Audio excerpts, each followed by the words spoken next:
Hey guys, welcome back to the channel. So in this video, we will be learning about the text box and its property. So here we can click and select the text box like this. Okay. Now if we talk about the properties, the first thing is the name. So we can change the name of the this box here. So it's text box. I can rename this like T1.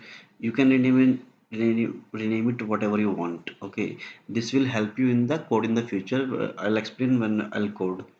Okay, so by this you can change the background color or font color, whatever you want, like in active title bar. So it's background will be changed. So I don't prefer to go. So I like put window background only.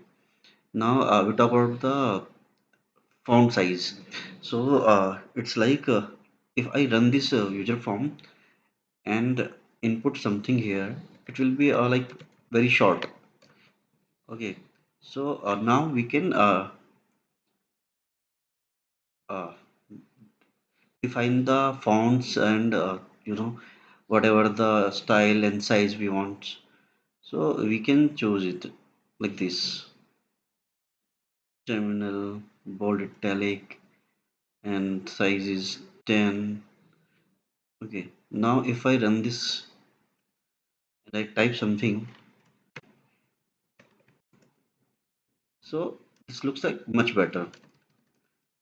So this is the another property of the text box. Okay, you can align the like other things. You can add picture here and whatever you want. Okay, and for other properties, I'll explain in the next video. So if you are new to the channel, please subscribe so that you can get the information about the notification about the next video. Thank you.